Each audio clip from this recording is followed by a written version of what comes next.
Welcome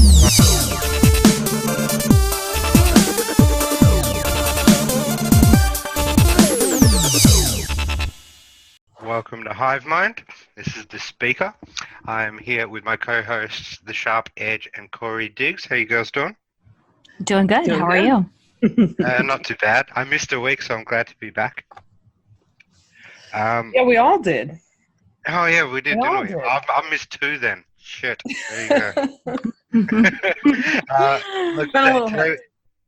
Today we're going to touch on a few things. We're going to touch on the Edge's latest dig, which is E = MC2.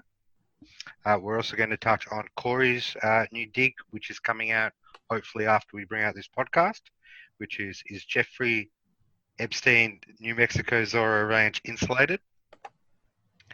And of course we'll touch on the Mueller shit show a little bit, which is hilarious. So, let's start with yours first, Corey. Fill us in on you want to start there? Okay. Yep. Or do you want to start with Edge's thread that she just rolled out? Was it yesterday on Epstein? A couple days ago. We can start with that. I'm not fast. Okay. Go for it. Okay, so I started digging into MC2, which is run by Jean-Luc Brunel. And the reason why is because in Epstein's indictment, it does mention that, he worked with and conspired with others, including employees and associates. So I just started looking into who the employees and associates were.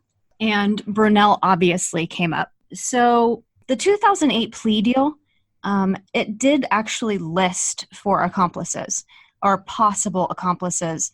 And that was Sarah Kellen, Adriana Ross, Leslie Groff, and Nadia Marcinkova. So I started looking into those girls, and there was a lot of information on Sarah Kellen and Nadia Marcinkova. They have since reinvented themselves, changed their names and everything, but we'll get into that in a second. But one of the victims has provided testimony as to what these assistants of Epstein did, basically setting up sexual encounters and participating in them. And she also talked about, this is, Virginia Roberts Jeffrey.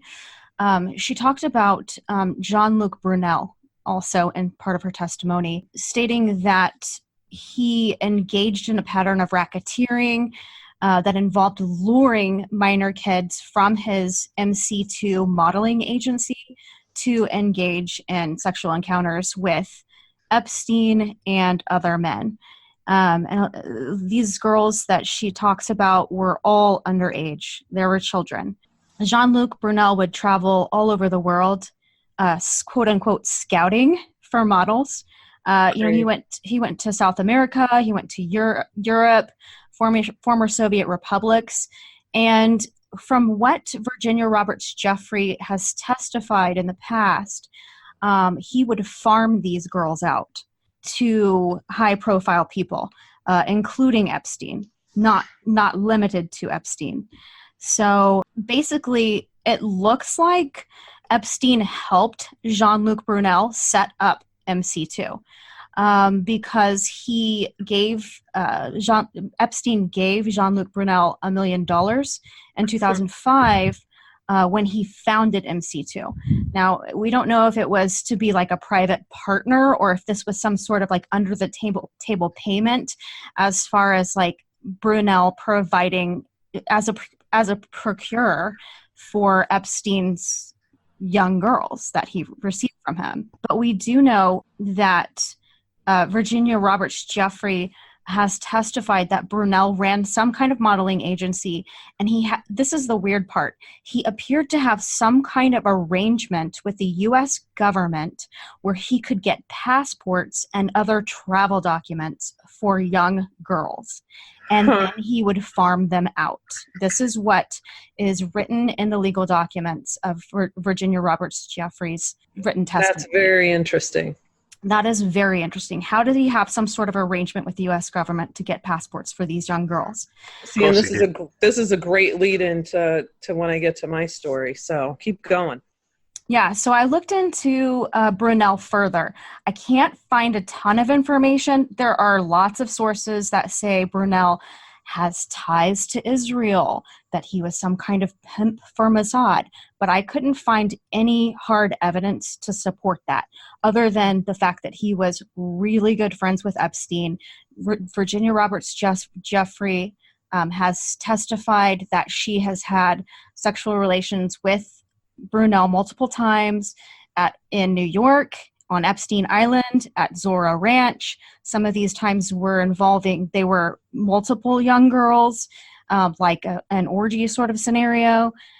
So the guy's a bad dude, and he likes to hang out with Epstein and travel the world looking for young girls.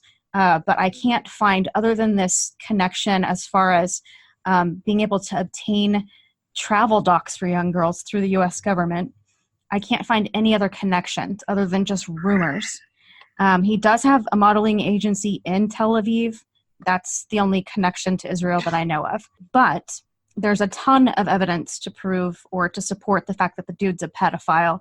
He, as far back as 1988, there were models that were coming forward talking about being drugged and raped by him.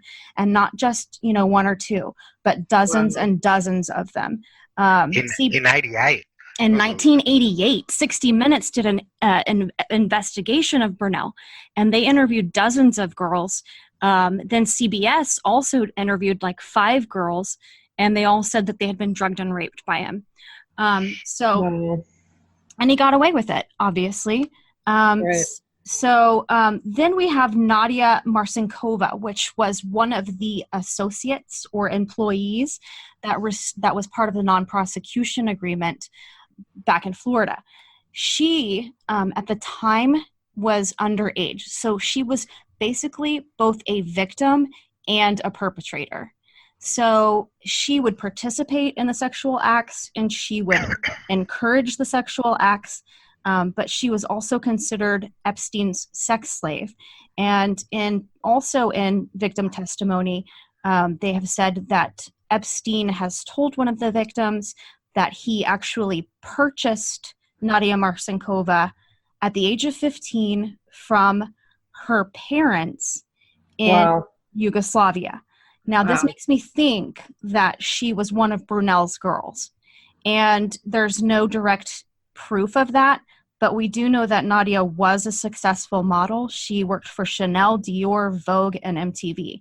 So I think that Brunel probably found her and farmed her out to Epstein. Abuse creates abuse. Yes. So, like I said, Nadia and Sarah Kellen basically reinvented themselves, changing their names. Sarah Kellen even changed the color of her hair. Sarah Kellen actually ended up marrying a NASCAR driver. Nadia Marcinkova is interesting, though. She went on to become a pilot. They both started businesses, Sarah Kellen and Nadia Marcinkova. And what the funny thing is that so Sarah Kellen started a designing company, a renovations firm, and Nadia started a aviations-related business, selling deals online. But they were both operating out of an address in Manhattan, East 66th Street, which is majority owned by Epstein's brother, Mark. Wow. And these girls have had ties with Epstein even up until just recently. After him being released from prison the last time, they visited him in prison. So they are still very, very heavily connected to him.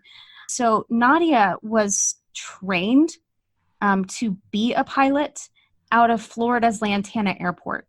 And Florida's Lantana Airport is infamously known because another famous person, was trained out of there. And it was Mohammed Atta from one of the 9/11 hijackers. So Lantana Airport, if you dig into it, it has a lot of ties with drug trafficking, CIA, Mossad sort of activity as far as any kind of trafficking goes.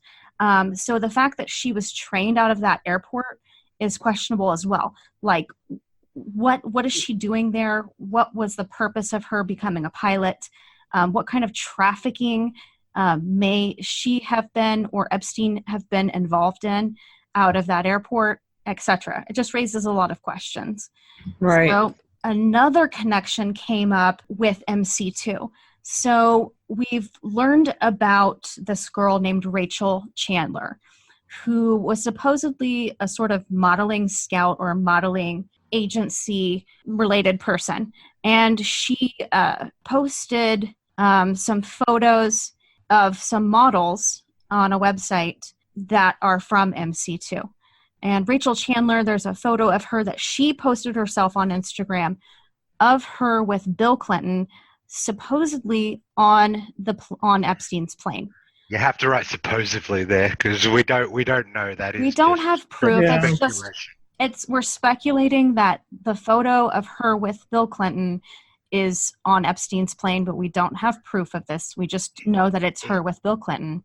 We have her with Bill Clinton. Either way, it's her with Bill Clinton. It's her with Bill Clinton, and then it's her connected. Then it's her connected to MC2. And there's been a lot of Q drops around Rachel Chandler too. Absolutely. And if you've ever dug into Rachel Chandler and her Instagram, which all of her photos and her friends' photos have been archived, you might not want to eat something before you do because it's really, really, really sick stuff. Like clearly occult and pedophilia and just dark stuff on her Instagram post. I think her Instagram's been taken down, so you'd have to try to find that through an archive of 8chan or something. Right. Okay, so that's my MC2 dig, and I'm working on a new one, another associate of Epstein, and this could probably be even bigger than the MC2 connection. So we'll see where that goes. Awesome work. Looking forward. I know. Looking forward to that next dig, Age. You've been killing it lately. Oh, thanks. That's all right. Now on to yours, Corey. Let's connect the dots. All right. So this one, I wanted to dive into Zorro Ranch because everyone's focused on the islands, which, you know, people would probably think I would be focused over there because of the whole Shipwrecked on 10 Islands with Clintons and Branson series that I did. And of course, my eyes are always over there. But what I noticed was everyone, you know, mainstream news, they're all reporting saying back in 1993, Epstein purchased this ranch for $12 million from former Governor Bruce King, whose son, it was the former AG of New Mexico, Gary King. And Gary King took some campaign money from Epstein and was contemplating on giving it back. And then they say, oh, and the King's family still owns some land around Zorro Ranch. And that's it. That's where it ends. So me being me, I wanted to dig in a little deeper because I'm thinking, wow, that's really strange. I got to look at these parcels because that is almost 8,000 acres. And that family, you know, they grew up there. They've been there a long time. And the King family is pretty big and into politics, some of them into politics, others ranchers. And I want to see which parcels they own because why would they give up this big chunk of family, you know, land that's been in the family, and then keep all the parcels surrounding it, kind of almost insulating it. So I went into the county records because I was trying to find actual documentation of the sale in 1993, which I could not find. I saw some places reporting that it's under Cypress Inc., which, you know, people were saying, news reports were saying they believe that is a Jeffrey Epstein company. Well, we have validation now because the New Mexico is now, they're working with the investigators in federal investigation in New York, and they're looking into Zorro Ranch now because there has been testimony from victims saying that they were taken to that ranch and abused. So that is now going to be looked into, even though I don't believe it's mentioned in the indictment. They seem to focus on New York and West Palm Beach locations in there. So anyway, what I did find was I have records in 2011 where it does show Zorro Ranch Trust, Jeffrey Epstein. So in 2013, it appears that Cypress Inc., it flipped names to Cypress Inc., which is, we now know, Jeffrey Epstein. So it's still him. So I started, of course, with satellite, and I scoured every inch of this land. And what I found was rather interesting. All of the parcels on all sides butting up to this property are owned by the King family and or is BLM land, and or right smack in the middle of his parcel is a chunk owned by the state of New Mexico, which I found interesting. And then we have this Alexander LLC, which took a little digging, and I found that, so what it is there's parcels along the north edge, and then it goes into this huge parcel, which, guess what, is Hollywood land. They've used it to film 30 movies. And Tom Ford purchased that land back in 2001. Now, he's a fashion designer, and Tom Ford is in Jeffrey Epstein's little black book. So we've got Hollywood, political officials, the state of New Mexico, all surrounding his property. Then I found something really. You've got that connection. You've got that connection with the government, with New Mexico, and like Edge was saying before, with the government connected to his other ties to help shit. So the government is definitely involved in some way here. And insulating these areas. Yeah, they're completely insulated. I personally, if I was just, this is a theory. This is just a theory. I believe that in 1993, this name change was handled, but on the documents of the property. But I don't believe in that Jeffrey Epstein is running any show here. I think he's a sick pedophile. But I think that he definitely has. I think he's a puppet. I think there's handlers involved. I think this is a huge operation. Because like I told you guys, next week I'm going to be working on a second report on a whole other group, and this stuff goes way up. So there's definitely a lot more going on than we realize. I personally believe it goes way beyond, human trafficking, child trafficking. I think there's probably some blackmail, that these are almost like assets or something in place, and they're running blackmail schemes on high officials, and God only knows what else, possibly experimentation. When you start to throw in some of these other people and their backgrounds involved, that gets a little curious. Corey, the more I dig, I see just like a mafia style setup worldwide of the cabal, where they're not just child trafficking. It's not just about pedophilia and blackmail. It's gun running, drug trafficking. It's the whole shebang. And I wouldn't be surprised if in all of these locations, there's an element of that. Oh, yeah, absolutely. Blackmail is definitely a big part of it, especially with politicians and kids. Right. You can get blackmail on that. You can own a politician. You can own anyone. Yep. Yeah, absolutely. So I start scouring the lay of the land to see what's here, and I found a few interesting things. For one, the hangar and the airstrip on his property sits like just below the midpoint to the south, right, kind of in the center. Well, 2.85 miles, because yes, I measured it, up north over the ridge are two little Cessnas tucked in there between trees, as though they are stashed. And I'm sorry, but they look like freaking getaway planes. I mean, they are at the northwest edge of the property. And in my report, I have, all of the maps, the parcels, the photos of all of this. So they're like two little Cessnas. And if you go into Google Earth and you go down to the ground level and you rotate and you look, you can clearly see that the only way to see these from any point on anyone's property would be from satellite view. And the satellite images were from January 8th, 2018. So these were just sitting there last year. Why would they be sitting almost 3 miles away on his property from the hangar and the airstrip? Very strange. So I also found at the south end some sort of broadcast system set up just in the middle of the land, and I don't know what that's about. But interestingly, just west of that, there is a parcel that is owned by New Mexico Solar Station LLC. Now, that, other than the ones I talked about before, that is like the only parcel in there that it's wedged between the Epsteins and Bill King's property. Bill is one of the sons, Bruce King's other son, so Gary's brother.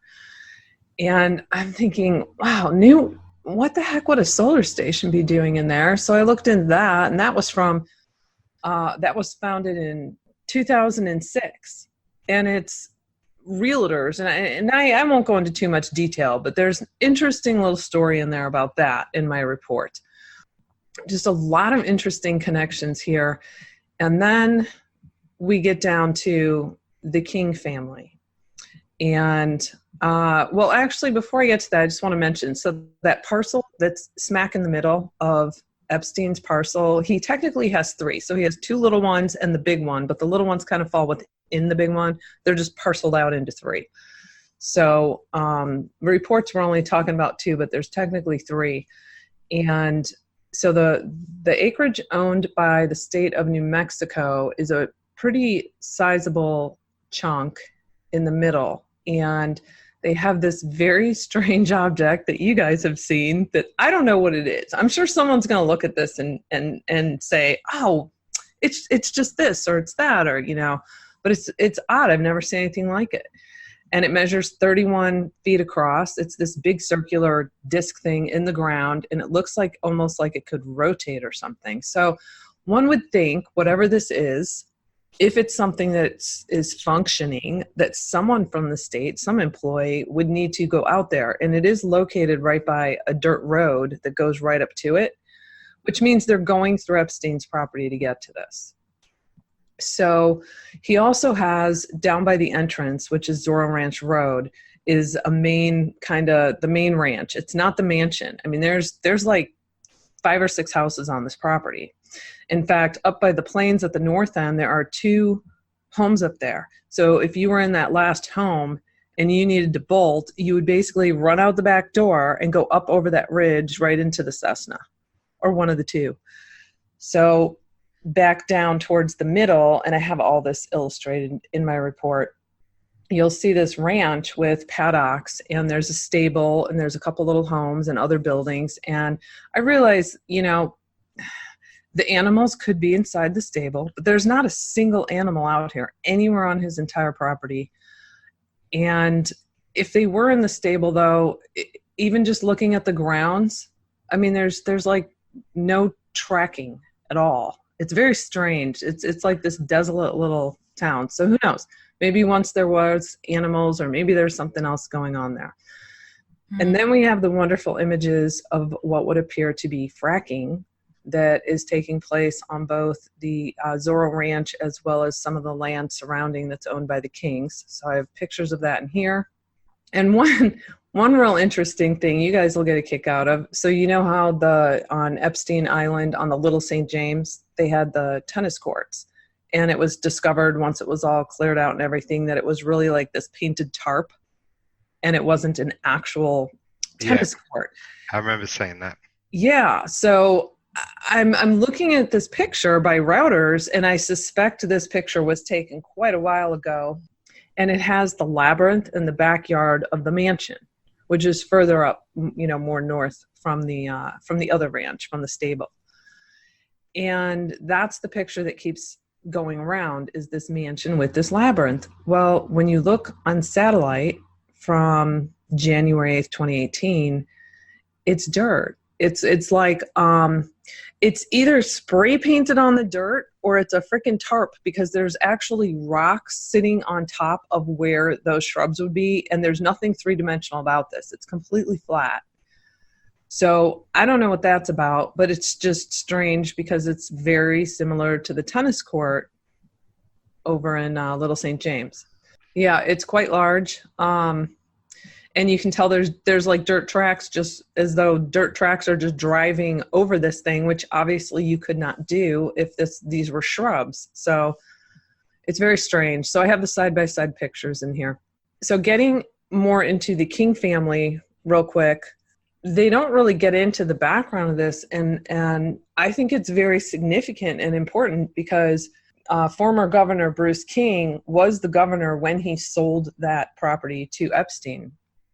And he had served, so he was in the Army and he was in World War II. And he got involved in politics in the 1950s. He worked with Senator Dennis Chavez's campaign. And later in 1954, he was elected to the Santa Fe County Commission for 2 terms. He went on to serve 5 terms in the New Mexico House of Representatives. 3 terms were Speaker of the House. And then in 1970, 1978, and 1990, he was elected governor. So 3 terms, you can't run them consecutive. And he's also served on several boards. He was active in the Boy Scouts of America. He was the chair of the New Mexico Democratic Party and vice chair of the National Governors Association. So, I mean, he's deceased now. He died in 2009. He'd been in politics, for the better part of his life.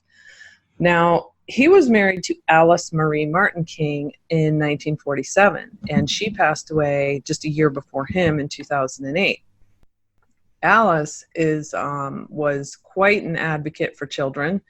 She served as the chair of the Juvenile Justice Council, worked with the Juvenile Justice Task Force to review the New Mexico Children's Code, and chaired the governor's task force on children and families when she was First Lady. She also created the first in the nation Children, Youth, and Families Department, and she worked with educators and led several summits. And then she was on the board of numerous charitable foundations, and she was a member of the board of directors for the New Mexico Boys Ranch, and then spearheaded the effort to establish the New Mexico Girls Ranch. Now, I honestly haven't had time to even look into those yet, but she, in 1992, created the New Mexico Children's Foundation, which is a statewide grant-making organization that has funded 165 small-profit children's organizations throughout Mexico. Of course it has. Gary King is the president of the board. So it's a lot of circumstantial evidence adding up here. It's just, we know, look, there are some good people out there that actually hold positions like this. But then there are people that hold positions like this for ulterior motives. And then so look at all the facts. And then sell their giant properties to Jeffrey Epstein. Right. It's a little crazy. So I really want to get into, if we have time, I just want to go over some things about Gary's wife, because she's quite the powerhouse. So Bruce King also had 2 brothers, Sam and Don, and they own a lot of land in New Mexico as well. In fact, Sam has some property butted up against Epstein's as well. And Sam, Don, and Bruce's son Bill owned King Butane Company since 2009, and Bill was a licensed truck driver. He has been since 1991. So just a few things that some people might not be aware of with Gary King. In addition to receiving his law degree, he also holds a PhD in organic chemistry, which is interesting. I believe he's the only senator who's ever had a PhD in chemistry as well. So now he's married to Yolanda Jones King, and they got married, I think it was in 87. And in 1997, they purchased 7 timeshares at the Marriott Kauai Beach Club and I'm going to butcher this. Is it Lahu, Hawaii? L-I-H-U-E. However you pronounce that. No idea. Ohio. So I was just taking a stab at it. And now he wasn't just the AG of New Mexico from 2007 to 2015, receiving some campaign donations from Epstein in 2006. He also, prior to that, was from 1987 to 1998, he was a New Mexico state legislator. So in 1990, he served as the corporate general counsel and senior environmental scientist with Advanced Sciences, Inc. So he used both the law and, and he had his private firm at one time as well. He also, in 1998, was the policy advisor to the Assistant Secretary for Environmental Management at the U.S. Department of Energy in Washington, D.C. And so in 2006, he was then elected the New Mexico Attorney General. And while there, he initiated the New Mexico Human Trafficking Task Force. Wow. Which is interesting. Interesting. So they work because it's headed by the Office of the Attorney General, and it has a dedicated human trafficking unit, which is within its Special Investigations Division. And in addition to that, he spearheaded legislation to make the practice of human trafficking a felony crime. So he was invited by the United Nations, by a committee of the United Nations, to go to Geneva, Switzerland, and present this legislation as a model for other nations, which that in itself feels odd. He also, like his father, so he served as chair of the Manzano District of the Boy Scouts of America, and he's the president on the board of his mother's New Mexico Children's Foundation. Now, his wife is, a powerhouse. Wowzers. So she received she has a PhD in physical chemistry, specifically chemical laser kinetics, and she holds a patent in beam sensing techniques. She served in the U.S. Air Force for 32 years, working in research, management of research, development of programs, resource management, and program planning. She has numerous publications, which I am still reading through. So I'm literally still working on writing this report that we're going to get published before we roll this podcast out. And so I'm going to go through some of those publications. It's just like, shit. But I wanted to get this information out. I didn't want to wait another week because next week I'm working on a whole different group that I found in relation to Mr. Epstein. So anyway, she has done numerous presentations and is in numerous publications on directed energy and space technologies. She served as the Director of Engineering and Technical Management at the Air Force Nuclear Weapons Center at Kirtland AFB. She was the head of the Space-Based Sensing and Satellite Protection Technologies at the Space Vehicles Directorate of the U.S. Air Force Research Laboratory for 3 years. She also served as chair for the NATO RTO Sensors and Electronics Technology Panel. And while there, in that capacity, she traveled for meetings to Slovenia, Romania, Poland, France, Taiwan, Italy, the Netherlands, Czech Republic. And Gary accompanied her, and she was pretty much the only woman attending these. They were all men. And she was the director of the International Office for the Air Force Office of Scientific Research in D.C., and was responsible for management of all ballistic missile defense organization technology programs and oversight of all Air Force science and technology programs for the Phillips Laboratory Commander and AFSTC Commander. Always goes back to aviation. Intense, aviation, right? everything. We're talking powerhouse here. Now, from 1999 to 2011, she served on the board of trustees for the University of New Mexico Foundation. And what's interesting about that is I've seen that come up quite a bit in past research. So not only is she on the board, but her and Gary donate. So I actually pulled an annual report from 2008, 2009. They donate between 10 and 25,000. But then we have our bigger donors, such as Bill and Melinda Gates Foundation, Lockheed Martin, Big Pharma, and banks and Walmart, and numerous foundations and estates. And I found this to be a little odd. I don't know. Maybe it's not something I've dug into in the past, so I can't really say it's odd, but it strikes me as odd. The Navajo Nation donated over $1 million. Now, the Navajo Nation is like the biggest reservation, I believe, in our country, and it spans from the northwest area of New Mexico into Arizona, and I believe through parts of Colorado. Is that right? At any rate, it's huge, but you think of Indian reservations and Don't ask the Speaker, idea of $1 million just, what's that? Yeah, don't ask me. I don't know anything about Indians.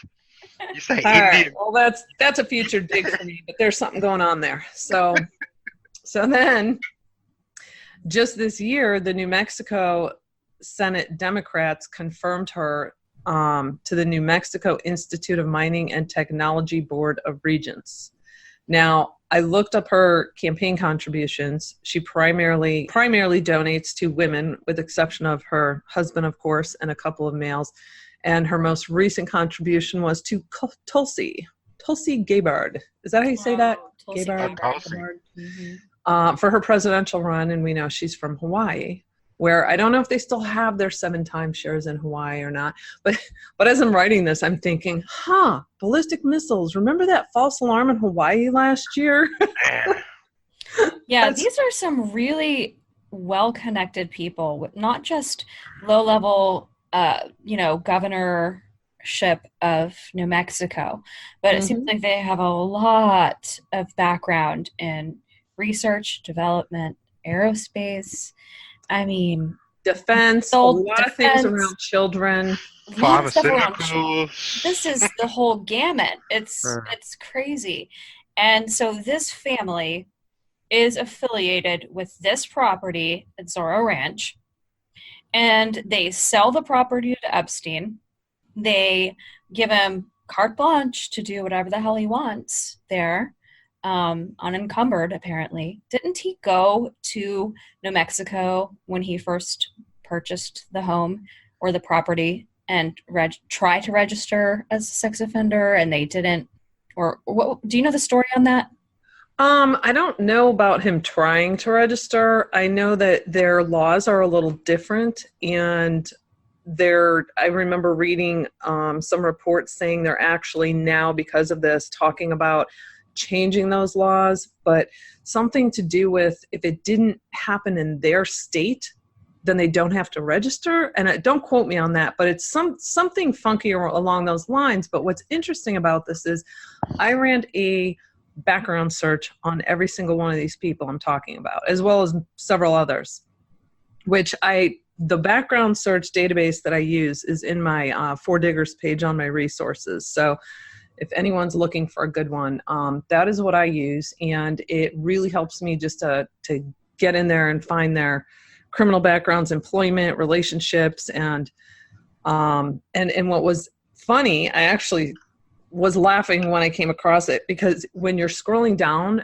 on their locations, it always brings up the sex offenders. And there was Jeffrey Epstein on every single one of these. And I'm thinking, this is kind of hilarious, but then also, how is it that he's showing up here? Did they just recently all of a sudden add him in because, or maybe it's just the background search is pulling that more from, you know what I'm saying? Even though he's wasn't technically registered in New Mexico, maybe they pull from a different type of database, or they recently added him because he showed up on every single one of these as nearby sex offender. Interesting. I don't know. Well, they definitely either throw him under the bus or something now. I mean, they had to have known what was going on there, and were somehow in some way involved. And with it being so close to the border, and with all of these connections to children's organizations, as well as the Navajo Nation and so forth, it seems to me like it would be a good cover to be able to run some sort of child trafficking ring, among other things. I mean, it's so secluded. Look, Speaker just brought to my attention today, was it 16 Marines that were arrested for human smuggling over the border and possibly drug smuggling, I believe? Yep. Okay. Now, as I was digging into this, at the very start of this, I couldn't help it. All these things were popping in my head of past events over the last year. So I started mapping it. Now, I'm not saying any of these events are connected. They probably are not connected in any way, except for maybe one. But what I found interesting is starting at the very southern border of New Mexico, so right at the tip where it goes over the border into Mexico, which is 5 hours from Zorro Ranch, by the way. On the highway there, if you go up that highway all the way to the tip northern border, the tip northern border is where the terrorist compound was taken down in New Mexico, which I think everyone remembers that last year. Yeah. Yep. Now, the very southern border, last year they found tunnels that were going, it was a 75-foot tunnel that went under the border into like near the El Paso area. And then you go up between there and Zorro Ranch, and you have Sunspot, where the solar observatory was, where the FBI and Black Hawk helicopters flew in and closed everything down for a week. And no one knew what it was about. And then I think they ended up rolling out some story about someone working there that was a pedophile or something, which felt like a huge cover story to all of us. And I've found numerous other trafficking rings that have been arrested. So it's like just bizarre that this stretch of highway from Mexico up through New Mexico has all these crazy things that have been going on. Well, it's not bizarre. It's logical because they look for secluded areas near the border to be able to run their operations. And this has to have something to do with the Mexican, cartel or South American cartel, and it's all connected, Look, someone with the way his property is insulated, there could be dead bodies buried out there and no one would even freaking know. No, and I'm exactly. not suggesting there is. I'm not suggesting that. I'm just saying when you look at this map, I literally, well, you guys saw it. I literally did the full parcel diagram and have satellite shots of all of this. So, Corey, you showed us that picture of it looked like a swimming pool that was filled with cement. That one square or rectangular shape, and we were like, what is that? And yeah, so the tarp, it's sitting on top of that tarp, and I did some research, and in fracking they actually use those tarps, and I don't know how the whole system works because I didn't have time to dig into the process of fracking. But Speaker helped me out a little with that. I sent you the link, yeah. Yeah, you did. And I'm like, oh God, I don't have time to read that. I still have to read all these damn publishings from Yolanda. So damn it, Yolanda. No, when I looked at photos on fracking, and I looked at the tarps they made, these ginormous like football fields, length tarps, it definitely, and then the equipment and the tanks and all of that. So I think that's what they're doing. Hey, who knows? Maybe that's their little extra stream of money coming in that people don't know about. Well, Mexico's third this year in producing oil. Well, that's gonna be a great dig to read, Corey. Hopefully you get it out soon so we can have a bit of a read of it.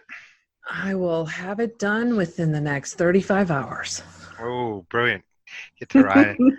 And then next week, I'm going to finish my dig on the other group, which is actually more of a bombshell than this one. Oh. In a different location, but still to do with Epstein. We'll definitely touch on that. We'll definitely touch on that next week as well. I guess to finish it off, what were your opinions on the Mueller hearing the other day? You guys catch it? Oh yeah, I caught it. It was as expected. What an absolute shit show. Mueller seemed incredibly senile. I think he was doing that on purpose. Yeah, I saw a few different things about how a few different opinions on it. Like I just like some people thought he was senile, some people thought he was acting, some people just thought he's an idiot. It's the guy is pretty savvy. He's been around for a long time, and he's been involved in some really some controversies throughout the years. I think he's definitely a bad actor, and I personally think he was playing dumb as cover and stalling because he knew that each of the Republican senators were on a time limit. So if he could make them repeat questions, if he could, take a long time to answer with lots of and I don't And what paragraph was that again? He's just stalling so he doesn't have to answer. How good were the Republicans though? Nunes, Jordan, Gates, Collins, Ratcliffe, Lester. So good. They blew them away. I was actually really proud of them the other day. Like some of their questioning and stuff, unbelievable.